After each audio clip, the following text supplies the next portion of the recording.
Welcome back to Legal Tea and Courtroom Drama. Just kidding. This is our first episode. Anyway, have y'all heard about the Alex Murdaugh trial?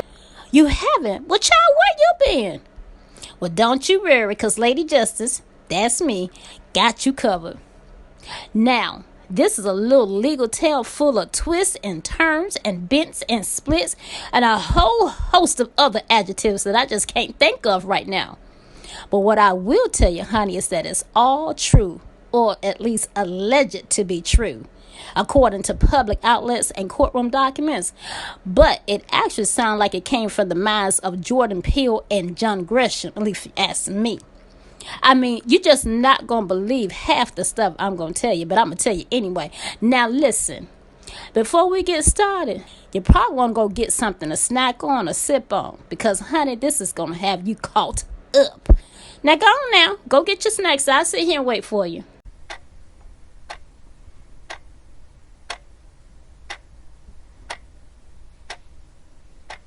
You got your snacks? Good. Okay, let's get started.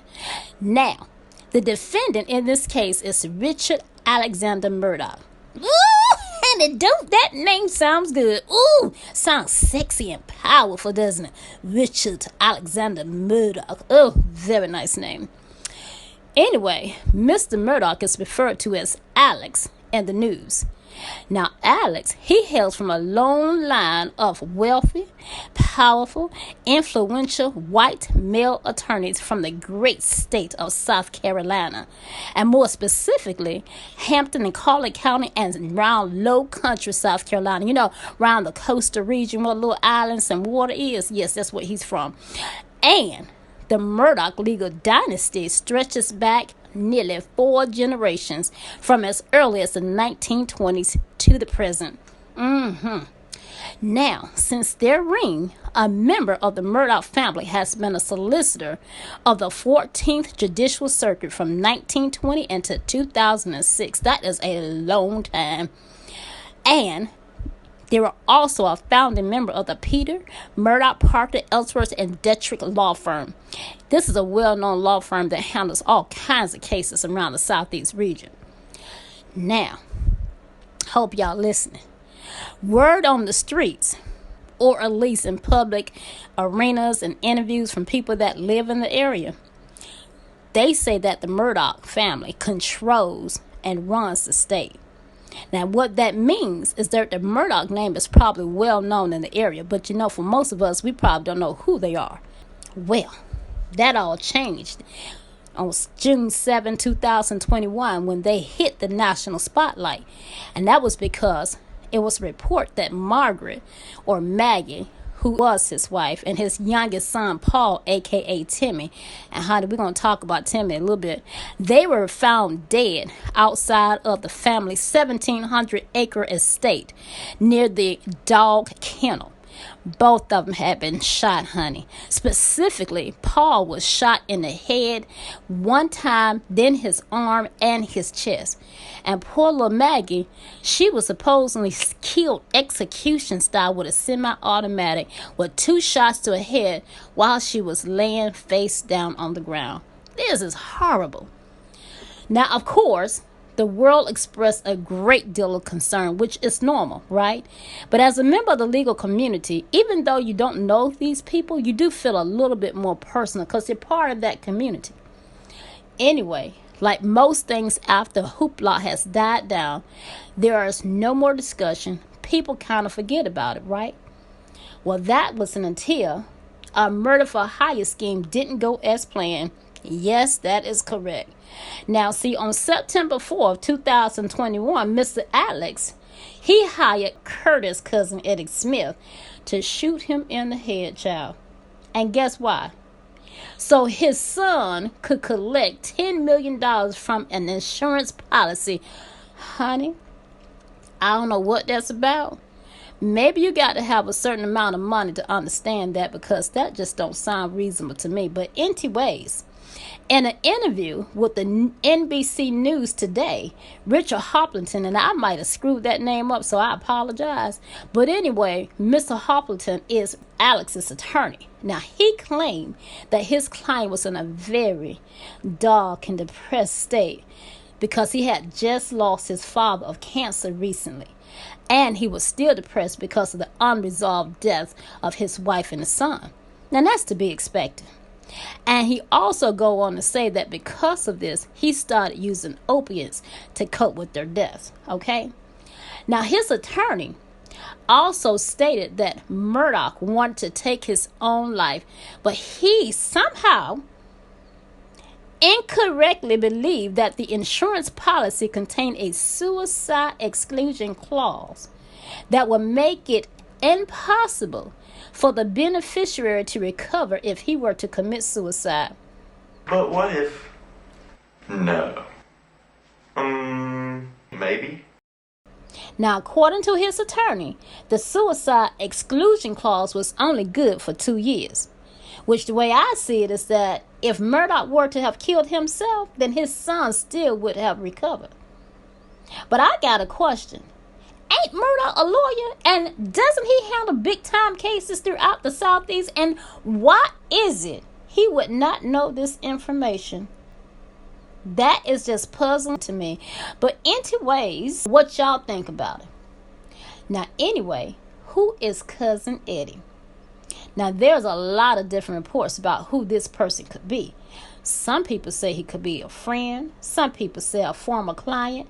Other folks say that he's an illegal business acquaintance. And then there's a report that he could be a drug dealer. I'm not sure.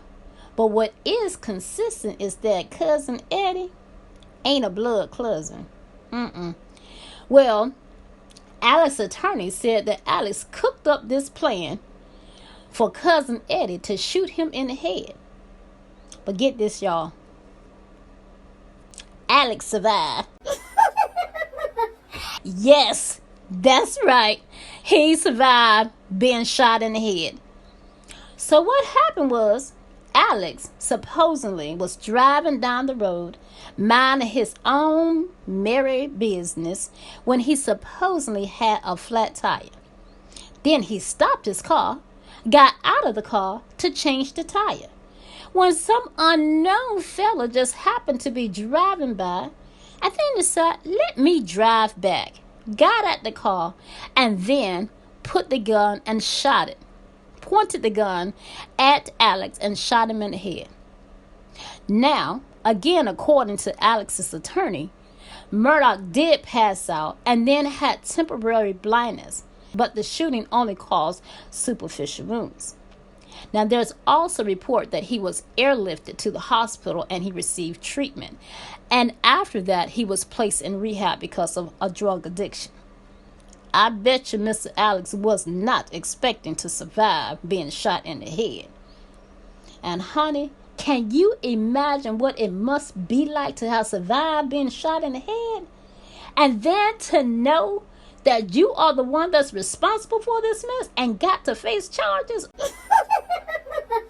Oh, honey. Woo. Anyways, Cousin Eddie, poor little thing, he is also charged now with assisting in a suicide, assault and battery of a high aggravated nature, pointing and presenting a firearm, insurance fraud, and conspiracy to commit insurance fraud. All because he was trying to do a favor for Alex. I mean, after all, it was Murdaugh's idea and he was the one that solicited him for the job. Now, with respect to these charges, some of them I believe are legit, but there are some of them I do not. Like, for instance, assault and battery. Now, generally, assault and battery are the results of an unwanted apprehension or battery, right? Now, this ain't the case here because Murdaugh gave Smith the gun and told Smith to shoot him in the head. I just hope Cousin Eddie got a good lawyer. Anyway, since the murder for hire plot didn't go that well, Murdaugh actually admitted that it was all planned and it was for the sole purpose of his son to get some money. His attorney said the plan was to protect his child. Now, honey, I don't know why such an elaborate scheme was necessary to protect a grown-ass man. But okay, Mr. Lawyer, if you say so. But honey, this is still something hard for me to be able to purchase. And I'm real curious what the rest of y'all think. Anyhow, his lawyer also alleges that Alex had been battling a drug addiction for 20 years. And there were people around him that were taking advantage of his mental state. And of course, one such person was, you guessed it, honey, Cousin Eddie. When he agreed to shoot Alex in the head. Whew! Now, this murder for hire, interesting enough, occurred just one day after Alex resigned from his law firm on allegations that he had been embezzling money from his clients and the firm for years. When all this came to light, oh my God, can you say Pandora's door was open like the World Wide Web? Yes, ma'am. That thing got real open and all the juices start flowing. Let me tell you, honey.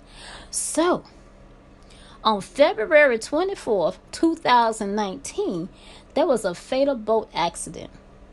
Now, this is when Paul Timmy comes into play. Now, Paul was the youngest son of Maggie and Alex.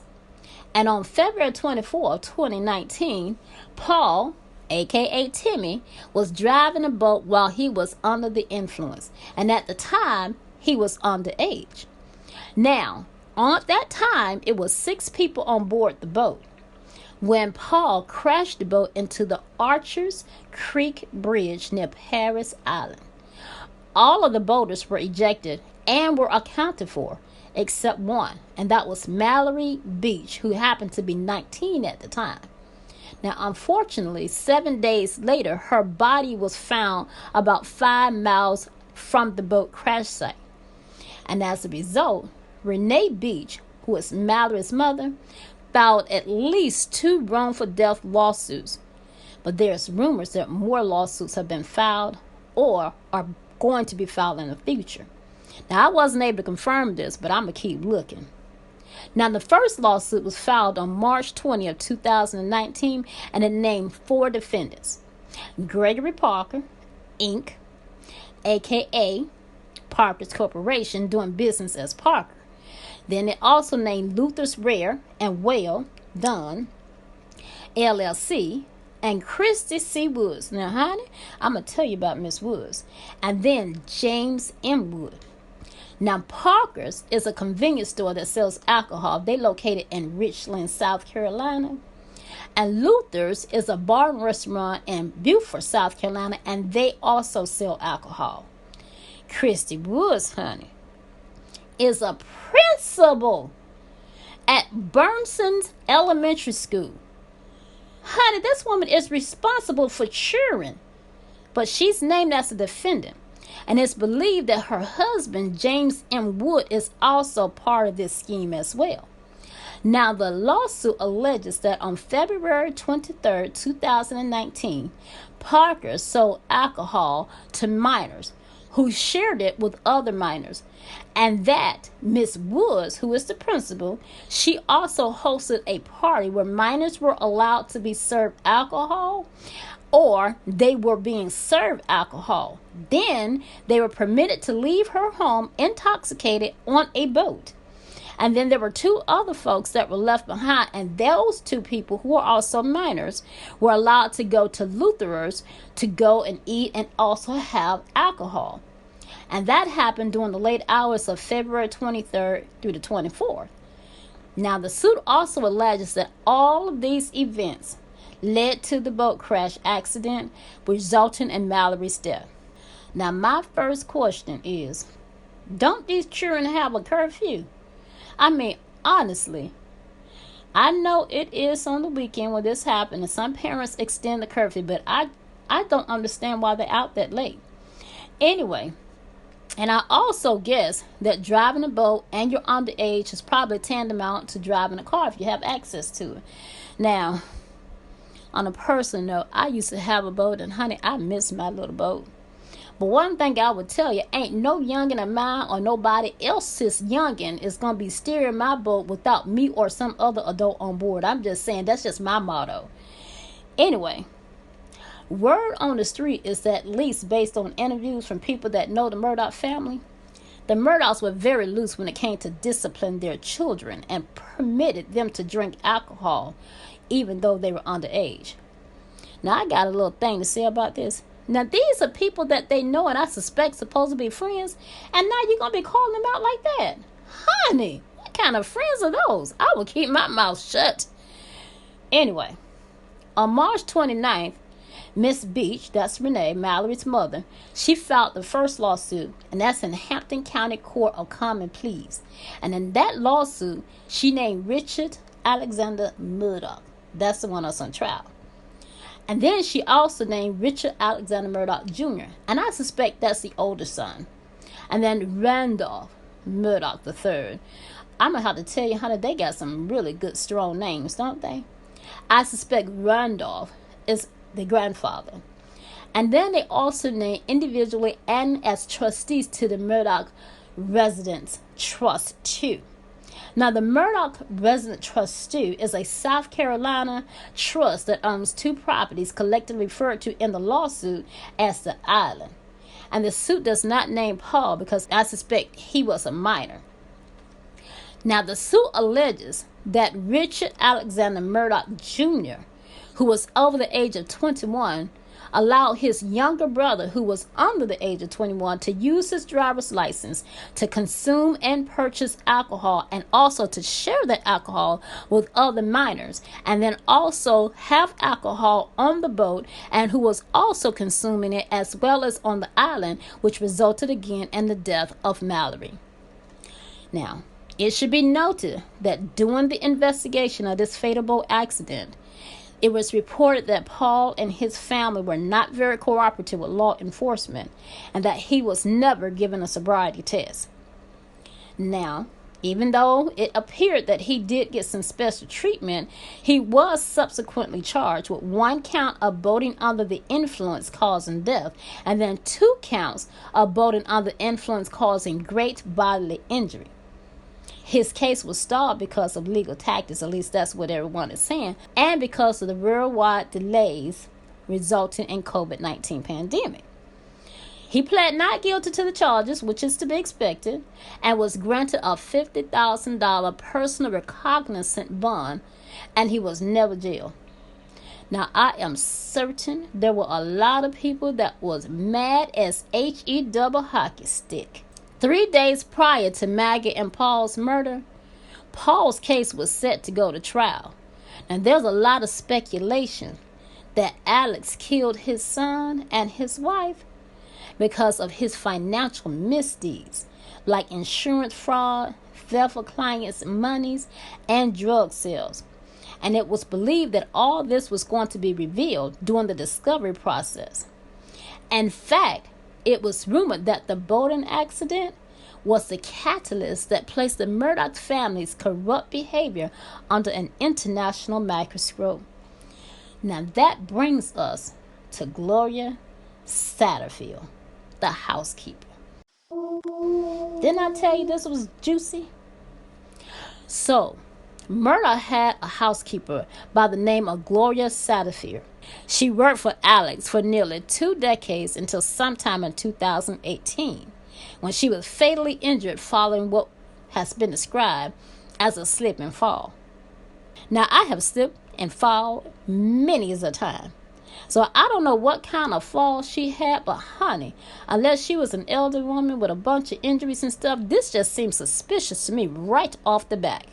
But I'm not a doctor, and I wasn't there, so I don't know. Anyway, the slip and fall supposedly happened when Murdaugh's dogs got up under her feet, causing her to fall outside of the staircase. Murdaugh was handling the wrongful death lawsuit for the housekeeper's sons, and he reached a settlement agreement for $4.3 million. But guess what? What? He ain't tell the family. The family had no idea that there was even this settlement discussion, let alone a settlement.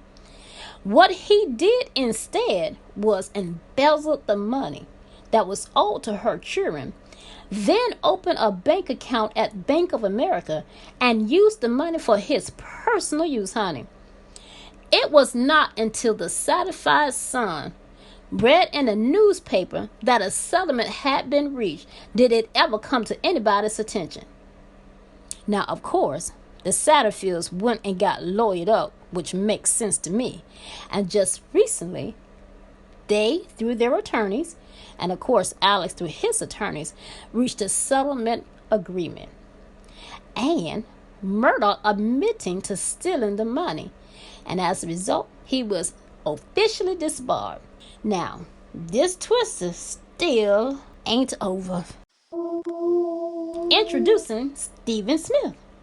Following the investigation of Maggie and Paul's death, the state police reopened the investigation into the death of Stephen Smith. The only information I was been able to find was that the state law enforcement division has said that it made some discoveries during the investigation of Maggie and Paul's death that warranted them to look at his death again. Now, the Smith family has long believed that Stephen was actually murdered, and that was because the official cause of death, which was a hit and run, was just not consistent with his injuries. In fact, his injuries were that of a wound to his head, his left arm, and his hand from a blunt force object. Now, there's a friend of the Smith family. Her name is Suzanne Andrews, and she's also the founder of Standing for Stephen. She said in a news interview with newsnation.com that there's just a lot involved, a lot of politics, and a whole lot of cover-up. And she also said that Murdaugh's name was brought up over 40 times during the Smith investigation. Now, what she did say is that she's not sure how Murdaugh is involved, but she was certain that because his name had been brought up 40 times, he had something to do with it. Now, Andrews was instrumental in raising money to get a headstone for the Smith family, and she is currently working on getting a hate crime bill passed in South Carolina. And according to her, South Carolina is only one of 2 states that don't have a hate crime bill. Now, why is that important? Because Smith was openly gay, and she and his family believes that may have played a part in his death. Now, other than that, I couldn't find any connection with Stephen's death and the Murdaugh family. The only thing I could remotely find was that it looked like it might have been a car accident, but that's about all I can find. But that don't mean I ain't gonna keep trying now. Now, back to the trial. On July 14, 2022, Alex officially was charged with the murders of his wife and his son. Now, his attorney said that he pled not guilty, and his attorney now is pointing the finger at, again, guess who? Cousin Eddie, saying that he believed Cousin Eddie is the person that killed Maggie and Paul, and the motive is personal. Now, I'm going to tell you, I saw this interview, and the attorney didn't even look that convinced or confident in making that statement. What I do get from this interesting relationship between Mr. Murdaugh and Cousin Eddie is that Murdaugh is the brainchild behind everything, and Cousin Eddie, he just did what he's told to do. And besides, Murdaugh is a very educated, smart, wealthy, well-connected man. And poor little Cousin Eddie, he ain't got none of that. I suspect Cousin Eddie is just afraid and intimidated by Murdaugh and just kept his mouth shut and did whatever he told him to do. I don't know. I wasn't there and I don't know them, but that's just my gut feeling. Now, in addition to being charged with the murders of his wife and his son, Alex is also charged with 99 separate charges of insurance fraud, defrauding victims of nearly $8.5 million, and tax evasion. He is also charged with a host of drug and conspiracy charges. Now, according to NewYorkPost.com, Creighton Waters, who is the prosecutor, he stated that Smith and cousin Eddie were engaged in a criminal enterprise whereby monies would continue downstream to members of the Waterboro Cowboys gang. Now, according to the Post, a member of the gang reported that Murdaugh was running half of the drugs in the county.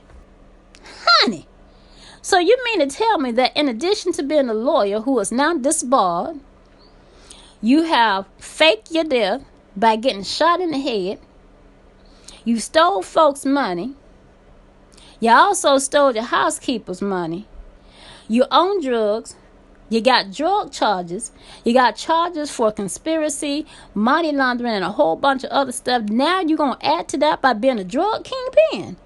Honey, didn't I tell y'all this was juicy? Anyways, supposedly, according to his lawyer, the monies that he stole from his clients, he was using that to buy drugs. And guess what? He wrote checks to the drug dealers.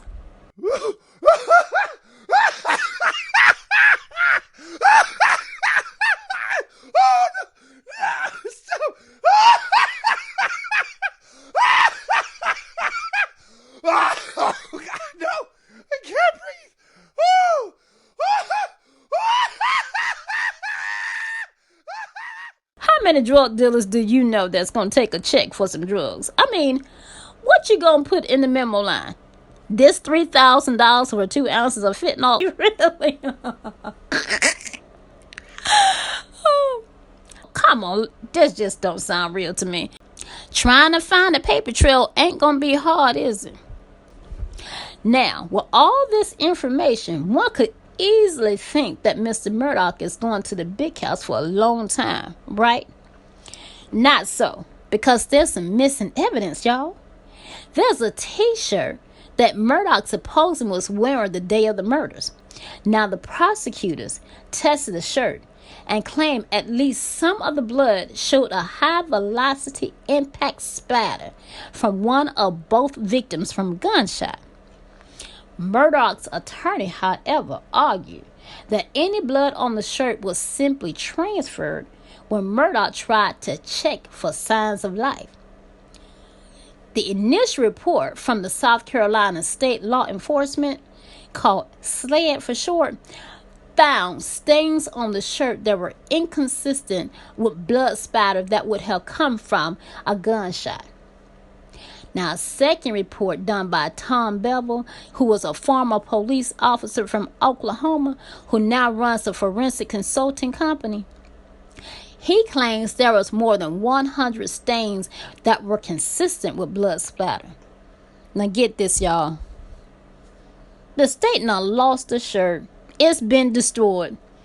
And of course, Murdaugh's attorneys are trying everything to get that report from Tom Bevel excluded and any testimony concerning that. And I don't blame them. Now, jury selection started yesterday.